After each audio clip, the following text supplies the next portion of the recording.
Nuestro canal de YouTube, Conciencia y Salud WhatsApp, presenta Conversatorios.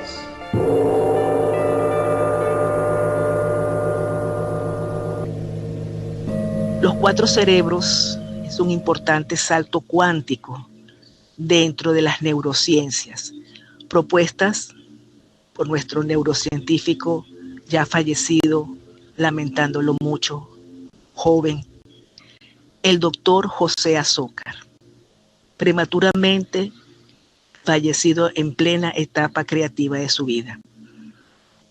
Lamentándolo mucho, no le dio tiempo de plasmar el producto de sus investigaciones en su libro, como era su deseo.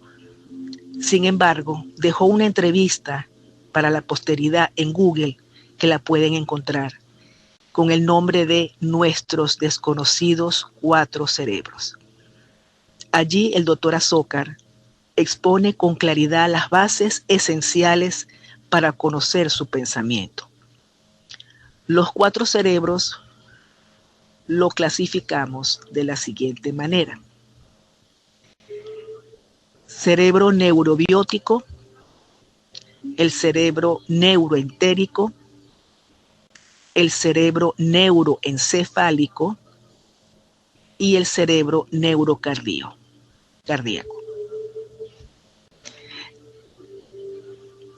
La teoría de los cuatro cerebros, vista según el psicólogo Elías González, que lo pueden encontrar en su obra La arquetipología de la neurociología o clasificación de las cosas, aporta lo siguiente: 4 puntos cardinales, 4 estaciones, 4 fases lunares, 4 operaciones matemáticas básicas, 4 tipos de sangre, 4 emociones básicas y 4 cerebros básicos.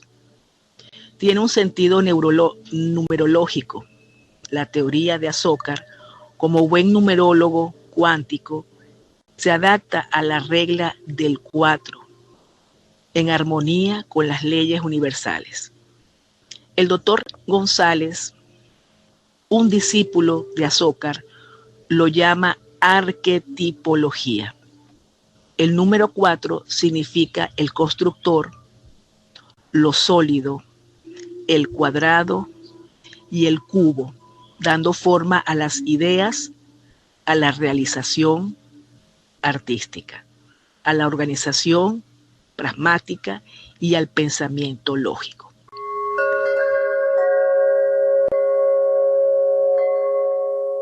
Comenzaré entonces a describirle cada uno de estos cerebros. Empezamos con el cerebro neurobiótico.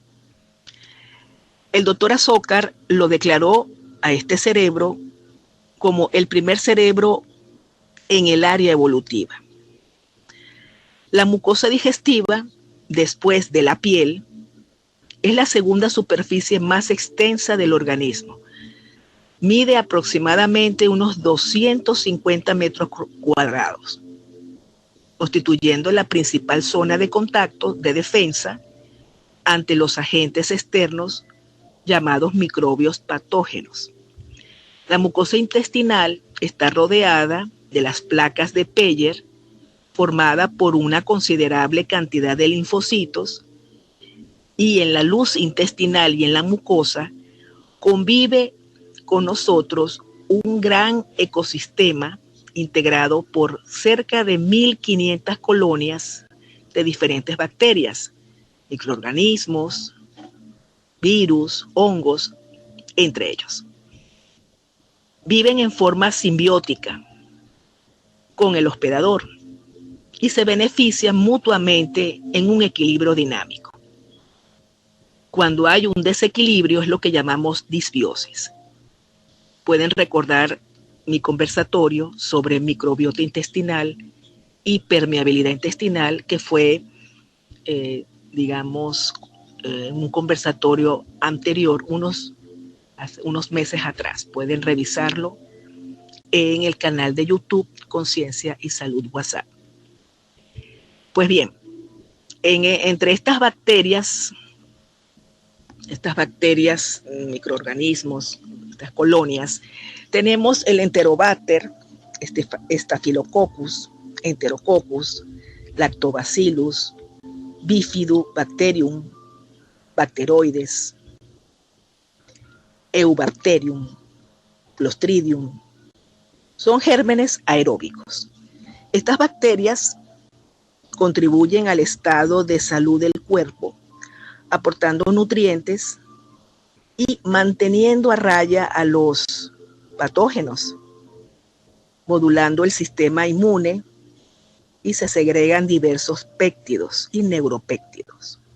Los intestinos son órganos digestivos, pero también inmunológicos, por la presencia de las placas de Peyer, de tejido linfático de la submucosa, con 6 metros de longitud. La creencia de que los microbios son dañinos y que hay que exterminarlos por todos los medios posibles es una falacia. Todo lo contrario, nos ayudan esos microbios, esos microorganismos, a mantener la salud y la función de muchos órganos. El cerebro neurobiótico sería el cerebro más primitivo y fue el primero en aparecer en la evolución paleogenética. Los gérmenes viven, además del intestino, en la piel y todas las cavidades naturales de nuestro cuerpo, constituyendo la microflora o llamada microbiota, particularmente de cada ser vivo, incluyendo también a los animales y las plantas. Se estima que son alrededor de 10 microbios por cada célula, lo que significa que somos seres 10 veces más microbianos que celulares. Son millones de esos bichitos, más o menos unos 100 billones, entre bacterias, hongos, microbacterias, virus y protozoarios. Cada deposición fecal alberga más bacterias, digamos, que habitantes en el mundo. Vivimos inmersos en una atmósfera microbiana importante para nuestra vida, aunque no lo crea usted. Recordando las funciones de la microbiota, esto está en el conversatorio que les di hace unos meses atrás, lo pueden ir revisando, pero vamos a recordarlos. Tenemos las funciones de la microbiota digestiva, funciones digestivas que regulan los procesos metabólicos y digestivos, produciendo una gran cantidad de enzimas, como por ejemplo proteasas, amilasas, lipasas, lactasas, para digerir la lactosa. Proteínas también necesitamos esas enzimas para las proteínas, almidones y grasas respectivamente. Necesitamos también esos metabolitos en la digestión para digerir los carbohidratos complejos de la celulosa. Necesitamos también esas enzimas para sintetizar vitamina B3, que es la niacina, la B6 o la piridoxina, el ácido fólico, la biotina y la vitamina K. También necesitamos enzimas para la vitamina B12, que no se forma en la flora como dicen algunos, que están mal informados. No se forman en la flora la vitamina B12. Funciones de defensa tiene la microbiota también, que constituye una barrera defensiva contra gérmenes patógenos por competencias con nutrientes, por el pH que produce peróxido de hidrógeno y antibióticos naturales. También hay otras funciones de defensa. La microbiota neutraliza algunos tóxicos, controla el colesterol, estimula el peristaltismo intestinal al producir ácido láctico por parte de la flora anaeróbica. Importante también la microbiota para su desequilibrio, o sea, su desequilibrio constituye la aparición de asma, es decir, un desequilibrio de esa microbiota, una disbiosis, como mencioné en esos conversatorios anteriores de microbiota intestinal y permeabilidad intestinal, les invito a que lo escuchen. Ese desequilibrio contribuye a la aparición de asma, de obesidad, de alergia, diabetes tipo 2, inclusive también problemas con las partes de enfermedades autoinmunes, cáncer, etc. El microbioma o la microbiosis, también llamada microbiosis, antiguamente se llamaba flora intestinal, pero ya está en desuso ese nombre, contribuye o constituye los microbios a nuestro genoma. Nosotros tenemos unos 25,000 genes solo para decodificar proteínas. La microbiota aporta 600,000 de esos genes para ejecutar funciones ausentes en algunos otros genes que tenemos. Por ejemplo, en la síntesis de aminoácidos esenciales, complejo B y vitamina K, es importante tener una excelente microbiota. También nos ayuda a las funciones neurológicas, parte de esa microbiota, de tener un equilibrio de esa microbiota. Importante también que a través de la microbiota es capaz de producir neurotransmisores como serotonina, dopamina, similar a las que produce el sistema nervioso central. De ahí que mencioné en esos otros conversatorios lo importante del segundo cerebro, importante en la parte de la microbiota de nuestro segundo cerebro. También es importante que, bueno, ese segundo cerebro, que está también llamado cerebro entérico, que ahí está el 95% de la producción de nuestra serotonina y el 65% de la producción de la dopamina. Imagínense lo importante de mantener una microbiota intestinal excelente, equilibrada. Además se encuentra relacionado con los biofotones, que son partículas subatómicas luminosas, con una vida propia, y fueron descubiertas por Alexander Gurdjieff, 1874-1954. Alexander Gurdjieff, en su estudio, observó que se desplazan estas partículas subatómicas luminosas, se desplazan en formas variables según las necesidades naturales para transformarse en células o microorganismos. Estas partículas subatómicas o biofotones responden a los campos electromagnéticos del neurocardio por especie de canales similares a los neuronales. Algunos científicos piensan que las neuronas son formas evolucionadas de las bacterias. Todos estos microorganismos, todos estos bichitos, pueden vivir en nuestra flora intestinal, en nuestros intestinos, y algunos de ellos son parásitos que hay que expulsar. Las bacterias forman el cerebro microbiótico y los hongos son de utilidad y están también controlados por nuestra microbiota. Al estudiar la cuarta ley de Hammer, también en un conversatorio, creo que fue el primer conversatorio del año pasado, que hablé sobre las 5 leyes de Hammer, lo pueden revisar en el canal de YouTube. Al estudiar la cuarta ley de Hammer, se describió la función del neuroencéfalo en la participación importante fisiológica de la formación de los tumores, o sea, la reparación fisiológica de la reparación de los tumores cancerosos en esa cuarta ley. Es importante tener presente las modificaciones de la microbiota intestinal.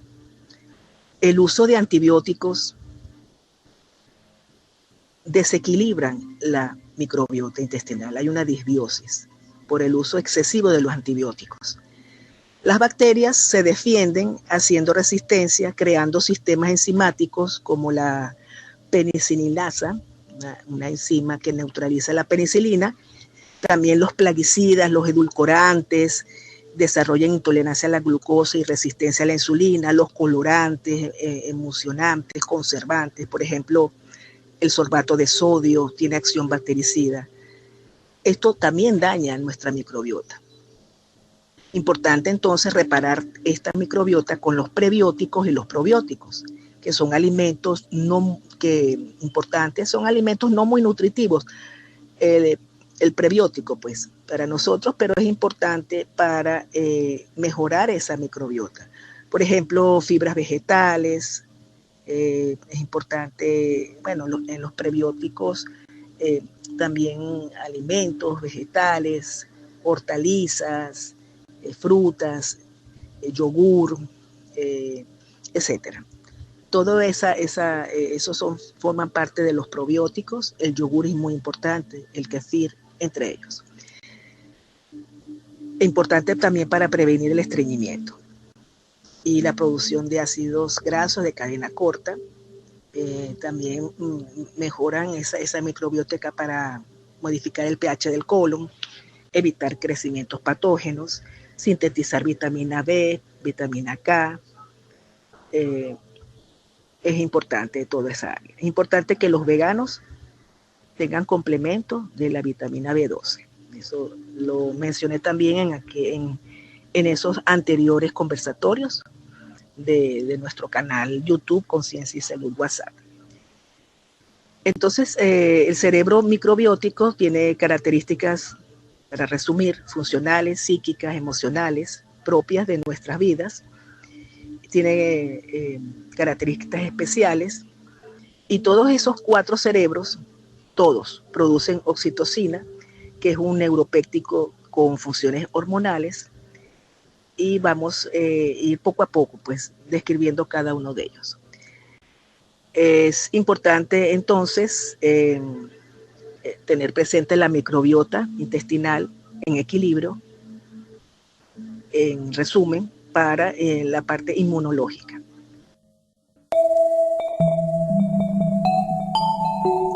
Estás escuchando Conversatorios. Que tu alimento sea tu medicina y tu medicina sea tu alimento. Eso lo dijo Hipócrates, el padre de la medicina. Ahora bien, somos lo que comemos o somos lo que comen nuestras bacterias. Se refiere entonces al cerebro microbiótico. Es importante tener presente que la microbiota intestinal, el buen funcionamiento de la microbiota intestinal va a influir en nuestra conducta y nuestro estado de ánimo. Y también tiene un papel importante en fabricaciones de enfermedades como la depresión, el Alzheimer, el Parkinson, incluso el autismo. Este cerebro microbiótico, que es un cerebro primitivo, supraprimitivo, donde todos estos microorganismos están en nuestro cuerpo con sus funciones, tanto por dentro como por fuera. Este cerebro vive en simbiosis con nosotros, es decir, en armonía y en cooperación.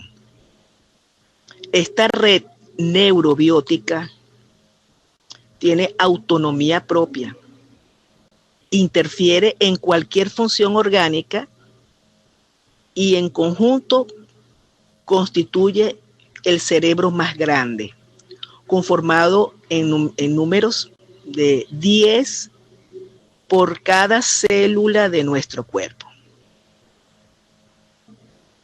Ahora bien, ¿influye el cerebro microbiótico en la cooperación con el cerebro neuroentérico en nuestra conducta alimentaria? Pues sí, las bacterias intestinales pueden influir en las decisiones alimentarias, actuando a través del nervio vago, estas bacterias intestinales pueden ser responsables de que el alimento se come e incluso conduzca a la obesidad. Las más conocidas son las enterobacterias. Depende de la especie de la bacteria que componga los intestinos. Pueden preferir azúcares o grasas, incluso pueden competir por mantener una trinchera en su ecosistema del tracto digestivo. También pueden tener diferentes alimentos u objetivos. Estas bacterias actúan mediante liberación de moléculas de señalización en el intestino, influyendo así en la tolerancia inmunológica, en el sistema endocrino y también en los nervios. Este cerebro microbiótico tiene la capacidad de manipular el comportamiento y el estado de ánimo a través de señales del nervio vago, liberando toxinas que nos hacen sentir más, digamos, a veces en mal estado, sentir mal física, emocionalmente, y se liberan mediadores químicos que actúan para recompensar y hacernos sentir bien, por supuesto. La Candida albicans es un hongo. Nosotros todos tenemos Candida albicans en un medio saprófito, es decir, que no nos va a producir enfermedad. Está controlada por la microbiota.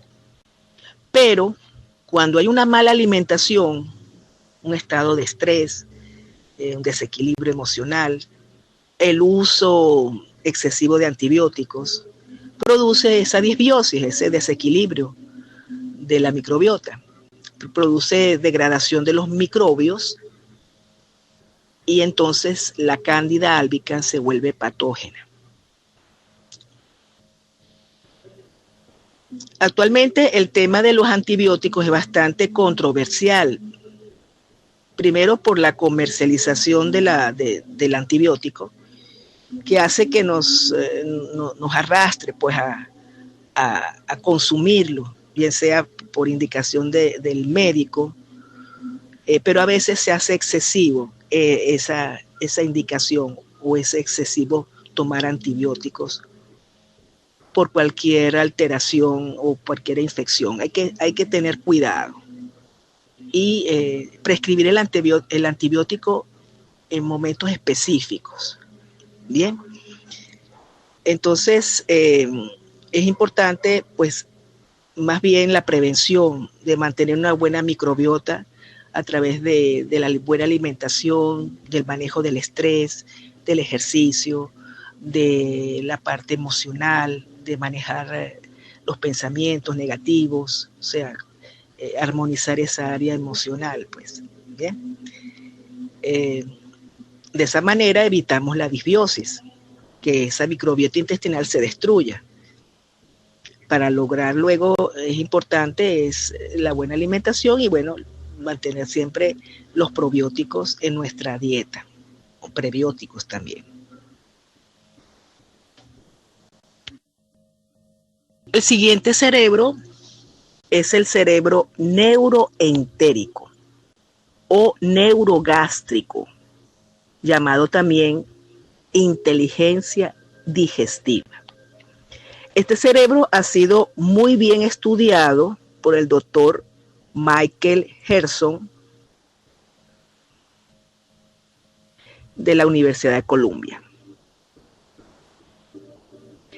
En la submucosa del tubo digestivo existe un plexo nervioso formado por 100 millones de neuronas, que fue descrita inicialmente hace un siglo por el neurofisiólogo español Ramón y Cajal. Gerson estudia las propiedades y lo llama el segundo cerebro. Entonces nace una nueva ciencia, la neurogastroenterología. Las neuronas digestivas del plexo de Cajal, en conmemoración al neurofisiólogo español Ramón y Cajal, son similares a las del encéfalo. Entonces, el cerebro craneal, es decir, nuestro cerebro, nuestro gran cerebro, o nuestro, digamos, sí, nuestro cerebro craneal, está en interacción permanente con el tubo digestivo.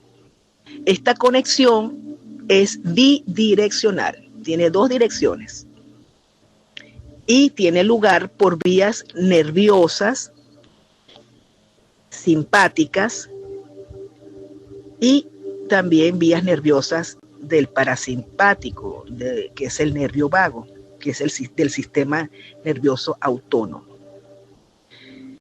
Es importante entonces la relación de las emociones y la digestión. Este cerebro neurogastrio es capaz de generar sus propias emociones. Trabaja con el cerebro neurobiótico y está supeditado al cerebro emocional o el sistema límbico.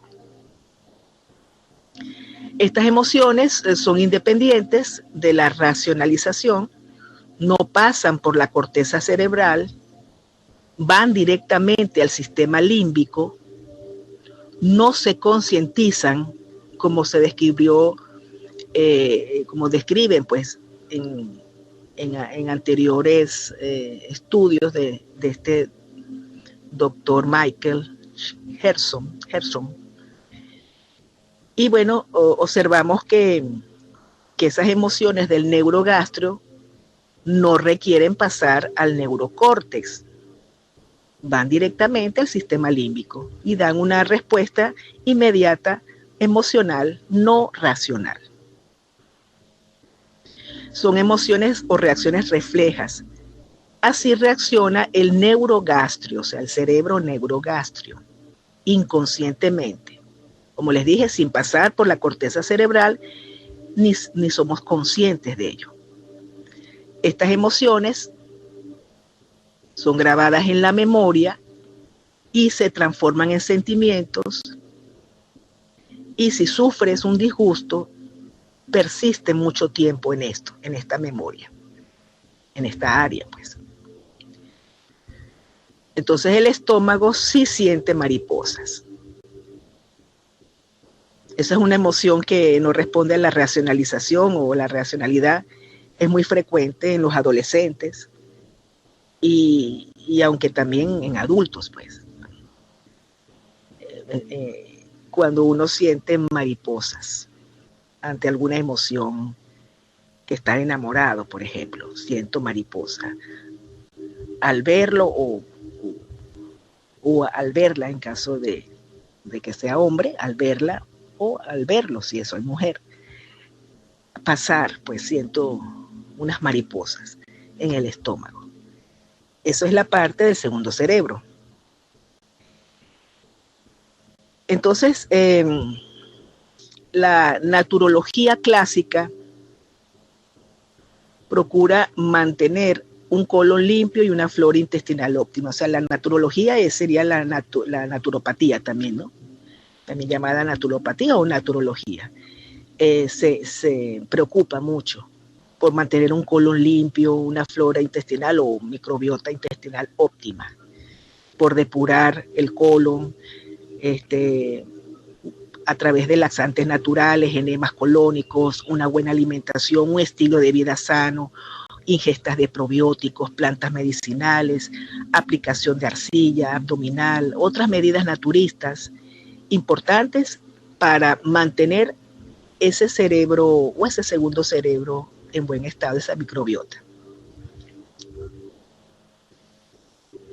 Ahora bien, ¿cómo vamos a estimular ese neurogastrio o ese cerebro neurogastrio? Bueno, indudablemente, primordialmente, es la alimentación sana. Viene siendo la materia prima para la liberación de serotonina, de los neurotransmisores, del bienestar y la felicidad. Es importante también que esas neuronas digestivas se estimulen con la respiración abdominal. Importante respirar a través, lo que llaman respiración abdominal. es saber respirar. Normalmente respiramos con la caja torácica, pero no, debemos tener esa respiración abdominal, importante ese hábito. También importante masajes suaves, estiramientos, cataplasma de arcilla. Todos estos son, digamos, herramientas, o vamos a decir así, que la medicina natural nos da. Son puntos claves para mantener un buen cerebro neurogástrico, o buen cerebro también entérico, ¿no? Es beneficioso, por supuesto, para esa microbiota, la ingesta de fibra, de probióticos, agua suficiente, importante la hidratación, importante tomar 8 vasos de agua al día, dependiendo, claro, si hacen ejercicio un poquito más. Importante hidratarse. Importante también los colónicos, los enemas colónicos. Los colónicos tienen una historia muy antigua. Desde la época de los faraones se empieza a pensar en la importancia de la limpieza del colon, como se observa, ¿no? O sea, eso está escrito en papiros, pues imagínate de los antiguos. Y se observa que ese faraón, o sea, en esos escritos, el faraón tenía un esclavo especial para que le aplicaran los colónicos a través de un canutillo de cáñamo del Nilo. El operador tomaba un buche de agua, lo insuflaba a través del orificio anal de su majestad, del faraón, quien yacía en posición genupectoral, y es una técnica que aparecen en estos grabados, pues se ven estos grabados en esta historia de esa época. Muy, muy interesante esta parte, ¿no? Los colónicos ayudan a limpiar el colon. Lo más recomendable son de agua pura, y en caso de estreñimiento muy crónico se recomienda agua jabonosa, con jabón azul o con sábila, que pueden ser usados también enemas de café, muy útiles en las enfermedades respiratorias. En cuanto a la frecuencia, se dice que puede hacerse 2 veces por semana, pero no abusar de los colónicos.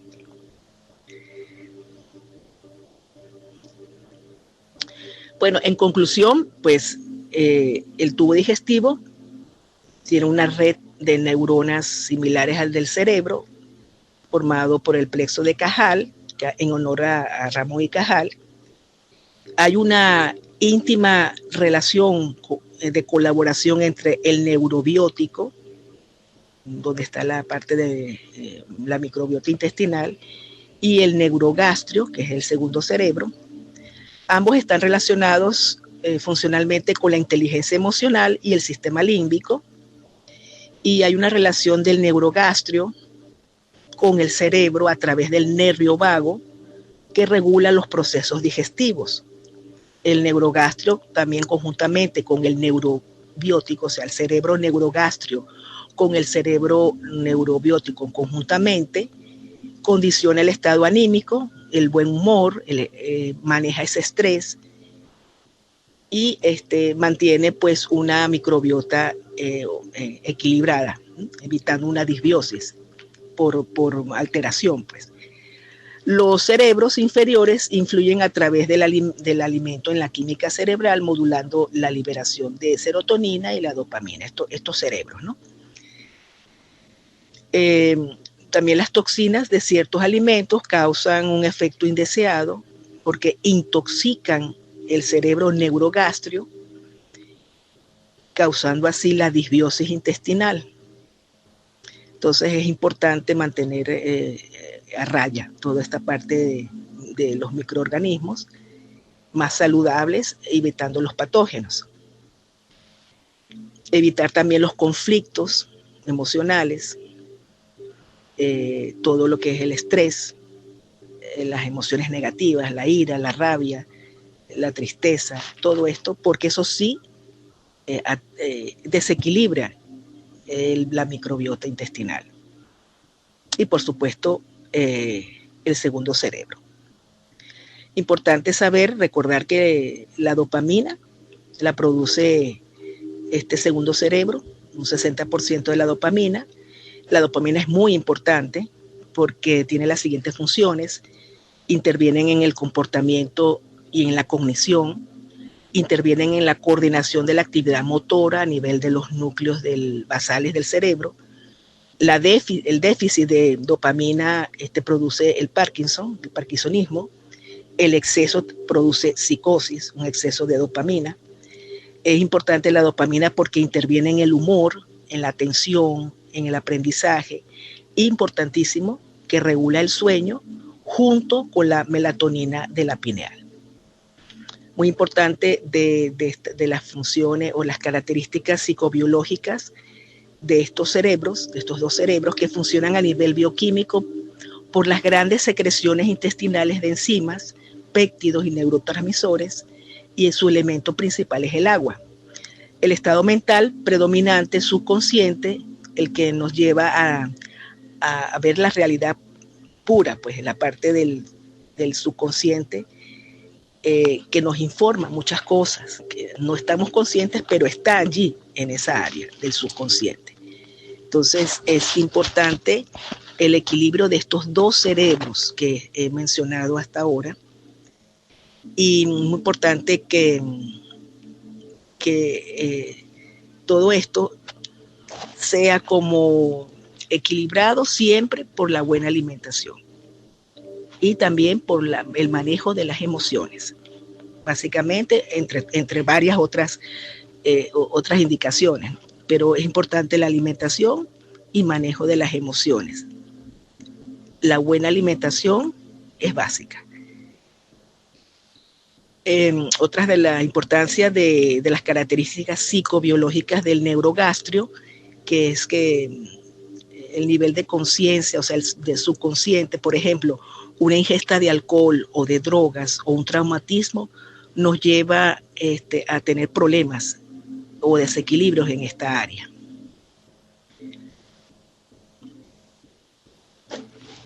Las personas que están ancladas en el pasado, que tenga problemas pues de personalidad conflictiva, de conducta, es importante equilibrar estos dos cerebros, es decir, el cerebro microbiótico con el neurogástrico, o sea, la parte intestinal, a través pues de los ejercicios, a través de la respiración, de la meditación, bajar esos estados de ansiedad. A través de la meditación es muy importante, y la respiración, básicamente abdominal. Estás escuchando Conversatorios. El siguiente cerebro que les voy a describir es el neuroencéfalo. El neuroencéfalo humano está conformado por aproximadamente 100.000 millones de neuronas, 1000 veces más que el cerebro intestinal. El doctor Ray Hammer fue el médico que acertó en estos estudios, que ha estudiado sobre este cerebro neuroencéfalo, y señaló con mucha precisión todas sus características, tanto para animales como para humanos. Logró el doctor Ray Hammer identificar y enunciar las 5 leyes biológicas que rigen nuestra naturaleza orgánica y también de los animales y las plantas. El doctor Hammer, médico, ya falleció, fue el mejor que conoció este cerebro en todo el planeta Tierra. sin temor a equivocarnos, con más de 30 años de estudio exclusivo, ininterrumpido, sobre este cerebro. Este cerebro tiene la dirección biológica de revelar a la conciencia humana todo ese proceso al que suele denominarse salud-enfermedad. A través de una tomografía cerebral simple, sin medio de contraste, lo hizo valer esta investigación científica, tanto en humanos como en animales. Características psicobiológicas predominantes del neuroencéfalo es lo que les voy a describir a continuación. El tipo de amor, aquí predomina el llamado amor-filia, que es el amor más allá de la familia. Es donde nace la verdadera amistad sin fronteras.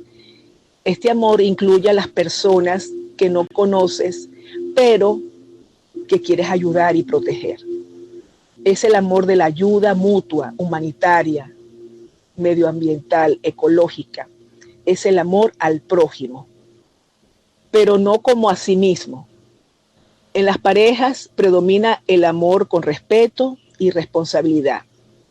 Se siente ese amor para siempre. Estás enamorado de por vida de una sola persona. Es el tipo de oxitocina que despierta ese amor por los demás y el medio ambiente, y es generado por nuestra glándula pituitaria en el encéfalo directo a nuestro torrente sanguíneo. Esa calidad de esa oxitocina es mejor que la intestinal y que de la microbiota. Esta hormona tiene información y energía mejor elaborada y viene desde el alma. En cuanto al nivel de conciencia, de los 4 tipos de conciencia que existen, aquí se denomina consciente. Es aquella conciencia que nos hace más humanos, más ecológicos, más filántropos, que nos gusta ayudar a los demás. El estado de acción mental en este encéfalo, en este neuroencéfalo, este cerebro neuroencéfalo, corresponde a que la persona actúa por raciocinio. Es típico de una mente razonable, es más lógica y reflexiva, y tiende a cuestionar toda información que venga de donde venga. En el plano espiritual, las personas se encuentran en el plano del alma. Esta no vive solo para nacer, para crecer, para reproducirse y para morir. Es mucho más. La persona consigue sentido a su vida terrenal, hacia un sentido espiritual, acercándose más al corazón de la gente. En cuanto al cuerpo dominante, el cuerpo dominante aquí es el psíquico, mejor conocido como cuerpo psíquico o cuerpo biopsíquico, porque tiene vida. Cuánticamente hablando, se trata de un cuerpo en imagen y semejanza a nuestro cuerpo biológico, con la salvedad de que está elaborado subatómicamente con materia más sublime, de energía menos condensada, que no puede ser apreciada por nuestros 5 sentidos. Este cerebro psíquico o cuerpo dominante psíquico funciona como un recipiente de todo aquello que, aunque científicamente no puede observarse ni medirse, desde al menos reconocido hasta el más brillante de todos los científicos, sabemos que hay cosas como el alma y el espíritu que de alguna manera todos los poseemos. Es como querer decir que el amor no existe solo porque no puedo observarse ni medirse, según las actuales metodologías científicas. Sin embargo, nadie puede negar que hay ese sentido de amor en algún momento de nuestra vida.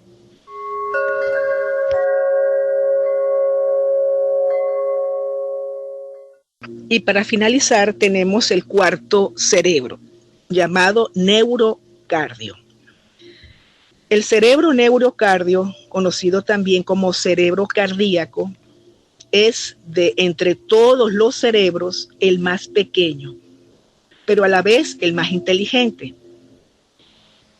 Está compuesto aproximadamente por 40.000 neuronas y están contenidas en el órgano del corazón. De allí el nombre de neurocardio. Tiene autonomía propia independientemente de que inerve, al igual que el cerebro intestinal, del neuroencéfalo. Esto es lo que se dice del corazón y todos los demás órganos con respecto al cerebro encefálico. Se dice lo siguiente, que el corazón inerva del cerebro según sostiene la embriología actual. Pero, ¿hasta dónde será verdad esto? El Instituto de Heart March de California comprobó con numerosos ensayos que neuroeléctricamente el cerebro encefálico recibe más información del corazón de la que éste le manda a él, es decir, de que el corazón le manda al cerebro encefálico. El corazón nunca para de mandarle información al neuroencéfalo. También se observó que ante un estímulo psicoemocional, sea bueno o sea malo, el corazón bioeléctricamente reaccionará primero que el cerebro encefálico, por fracciones de segundo de diferencia, llegándose a la conclusión de que el órgano o cerebro que capta como antena Wi-Fi los estímulos internos y externos de índole psicoemocional. El corazón es el primer órgano que funciona durante la etapa embrionaria, casi siempre a partir del día 25 del embrión. Se forma y funciona primero que el cerebro encefálico. Esto se debe a que el corazón es indiscutiblemente el cerebro rector y vital de todos los demás cerebros y restos de órganos y células que nos componen. Por esto, algunos investigadores sostienen que durante el desarrollo embrionario, el cerebro encefálico inerva del corazón y no de lo contrario. Es imposible concebir la idea de que el cerebro encefálico, que se empieza a formar días después de que el corazón ya existe y late, sea el protagonista de la embriología y se gane el puesto de señalar que es el primero que inerva el corazón, cuando en realidad el corazón es el primero en hacer acto de aparición y de ahí el neuroencéfalo nace e inerva de él, aunque cueste aceptarlo. El neurocardio y el neuroencéfalo siempre se están comunicando a través del sistema del nervio vago y el campo electromagnético del cuerpo. Es a través de este proceso de comunicación dinámica que la conciencia del corazón puede cambiar la forma en que el cerebro encefálico procede a la información y procesa esa información y puede afectar la forma en que fluye la energía vital del cuerpo. Se ha encontrado que los latidos del corazón son afectados por los estados y emociones internas, incluyendo el trastorno en el ritmo cardíaco cuando estamos experimentando distrés o una emoción negativa. Por el contrario, cuando nos sentimos positivos, los ritmos cardíacos son más cohesionados y golpean con más regularidad y de manera constante. ¿Cuáles son esas características psicobiológicas predominantes del neurocardio? Tenemos el tipo de amor. Aquí nace el llamado amor ágape, que es el amor totalmente incondicional y reflexivo. Es el amor al prójimo, tanto como a sí mismo. Vale igual amar a la pareja como amar a otra persona que ni siquiera es tu familia y de la que no estás enamorada. Se siente ese amor para siempre hacia la persona, así así esta persona te haga el peor de los daños, inclusive llevarlo a la muerte misma. Es el conocido como el amor de Dios. El tipo de oxitocina que despierta este amor incondicional es generado por células especializadas del corazón que luego será vertido al torrente sanguíneo. Esta hormona oxitocina también se activa con el perdón de corazón. Esta oxitocina cardíaca tiene capacidades curativas que escapan de nuestra lógica, que escapan de nuestro tiempo y espacio, de cualquier médico. Y es una de las responsables de las milagrosas e inexplicables remisiones espontáneas de las enfermedades. Son esas enfermedades que se curan de la nada. El nivel de conciencia del neurocardio, de estos 4 tipos de conciencia que existen, aquí se denomina el supraconsciente, que es aquella conciencia que nos asemeja a Dios, es decir, el pensamiento divino. Tanto lo ve claro, es muy sabio, se anticipa con maestría a cualquier acontecimiento. Desde la supraconsciencia, nadie se enferma, pues la persona todo lo espera, nada le traumatiza, nada lo engancha y con nada se identifica. El estado de acción mental de la persona actúa por intuición, ese tipo de mente intuitiva. Cree para ver, pero no ve para creer. Son esas personas que tienen la capacidad de anticiparse a las cosas que van a suceder. En el plano espiritual, la persona se encuentra en el plano del espíritu. La persona consigue sentido a la vida únicamente en el plano espiritual. Lo terrenal no le importa en lo absoluto. Sabe que no somos para siempre. Somos solamente un espíritu por la carne. En cuanto al espíritu, somos inmortales. Y nuestras vidas hay que vivirlas desde ese lado espiritual.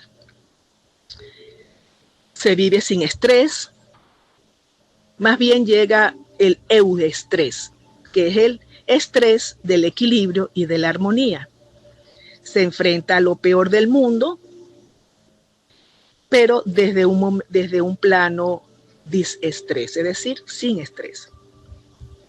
El grupo dominante, el cuerpo dominante es el espiritual o cuerpo espiritual. En cuanto a la parte cuántica, biofísica o cuánticamente hablando, se trata de un cuerpo en imagen y semejanza a Dios.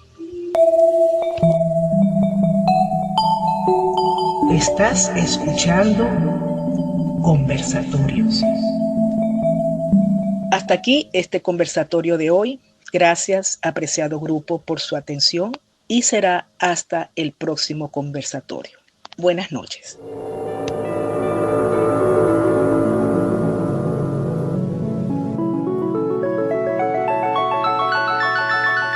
Gracias por tu presencia y en conexión para el próximo conversatorio.